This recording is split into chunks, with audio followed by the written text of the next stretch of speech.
Welcome back, brothers and sisters. I am Braden. This is Langley Outdoors Academy, the place where we not only talk about what's going on in the gun world, but also how we're going to fix it together.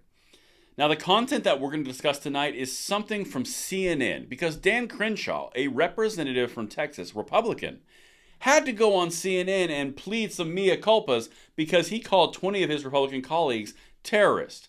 Now, there is so much in this clip we're going to break down, and you need to see this entire thing because this speaks a lot on a lot of different levels.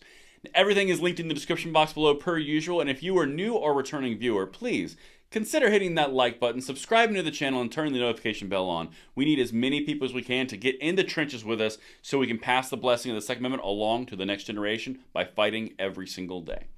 Thank you so much for your consideration, and now let's dive into this because I've got to show you 3 clips of Dan Crenshaw, again, the guy who called the Republicans on his same side terrorists because they did not immediately vote for McCarthy in the speakership.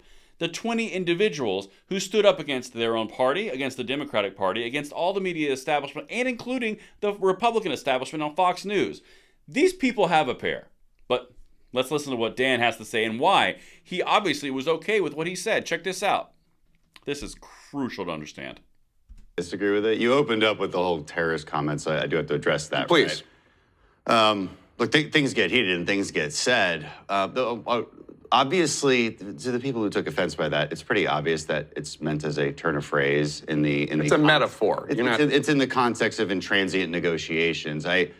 Look, I've got pretty thick skin. I'm called awful, vile things by the very same wing of the party that I'm fighting. I was fighting at that moment, so I was a little taken aback by the sensitivity. Yeah, by the sensitivity of it.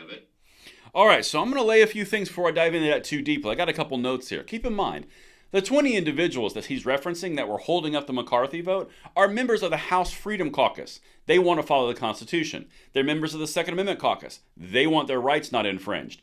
That's the people that he's referring to, that wing of the party, okay? But now here's some notes just from that clip. And again, let me know what you think in the comments. 1, things get heated. Sometimes a turn of phrase, and it's obvious that calling the Republican colleagues terrorists is just a metaphor. And even Jake Tapper jumps in and bails him and says, yeah, it's just a metaphor, no big deal. Okay, in a world in which we live in, especially being led by CNN, the people, if you call a crayon something wrong, you're going to be canceled. Or you can't discuss bathrooms. You can't discuss the most mundane elements of our society. But to call somebody a terrorist, it's a metaphor.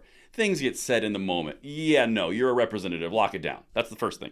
Second thing, he immediately turns it to a victimhood. He goes, yeah, it was so, it's obvious, a turn of phrase, something that happens, but compared to what happens to me and the vile things that happen to me, it makes it about himself. That's important to understand as we go forward. And then the third thing, the wing of the party that I'm fighting, that I was fighting. Again, go back to the people that were opposing this. House Freedom Caucus, Constitutional, Second Amendment Caucus, they want their rights back. Those are the people he's fighting. He was fighting. Slip of the tongue, but absolutely correct. Now, not yet. No more from you, Dan. All right, now the second one. This is the excuse too. To the extent that I had colleagues that were offended by it, I sincerely apologize to them. I don't want them to think I actually believe they're terrorists. It's clearly a turn of phrase that you use in what is an intransient negotiation. It's important to note the reason that the 200 were so upset was because we felt we'd already come to the agreement that we have now. Oh, so the reason that I called them a terrorist, the reason I was so upset was because we thought we already had a deal. And when anyone with eyes can clearly see, there was no deal going into that vote across the board. Anyone can see that. In fact, we covered on this channel in the negotiations going up into that vote how the entire motion to vacate was not agreed upon. There was lots of other things we weren't agreed upon. In fact, wait till tomorrow's video when I show you the number one most important thing that came out of this, which directly relates to our gun rights and the encroachment of certain agencies, i.e. ATF. Just saying, that's tomorrow morning. But what I'm hitting on right now, it's okay that I said that because, tempers were flaring. We thought we had a deal. You clearly didn't. Anyway, let's go to the third one. And this third one, and there's a lot to this clip. It's all linked. But listen to this third one here because this one's also telling. There was no reason for us to keep voting, keep allowing these speeches that just degraded and diminished and insulted Kevin McCarthy. We didn't have to keep doing that. We could have just adjourned for the whole week and just kept negotiating. Yeah. So that's where the heartburn is, and that's what I want people to know. This deal was easy. That wasn't the hard part, right? There's not as much disagreement as everyone thinks on how that rules package went by and what some of the new changes needed to be. And the only thing I'll disagree with this group on is that it could have been done earlier. And so that's what justifies the animosity that occurred all week. It seemed very, very pointless. Ooh, that's interesting. In your apology around what's going on in the caucus and then calling your members terrorists, it was justified in the animosity because, they thought they had a deal when they clearly didn't. You catching what's laying down right here? Let me show you a couple of things that I got out of that one. One, the new rules package was resisted the whole way through negotiations. I mentioned that as we went forward. He's trying to save face, and this is the ultimate thing here. Because as you saw on the Chiron from CNN, that little thing right there on the bottom, the little 1/3 thingy, as you looked at that, it said they flexed their muscles against McCarthy and they won.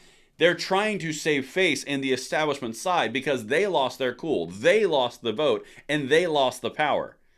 Understand that was a temper tantrum, and now they're having to walk it back because they extended too far. That's incredibly important, and that points more to those 20 who stood against the machine and won. They didn't win the entire thing. You're not going to turn the ship on a dime, but you did win some things. Again, we're going to show you tomorrow morning what they won. It's massive. And the other thing, kind of reiterating the whole point, this entire segment from CNN through Jake Tapper, making sure it was just a metaphor. It was obviously a line of communication and negotiations. Yeah, it was justified after all because we were pissed. And that's what I've got for you guys. Let me know what you think in the comments below. Did I land this plane? And I hope I did. And I cannot wait to show you tomorrow the biggest thing that came out of these negotiations for your rights across the board.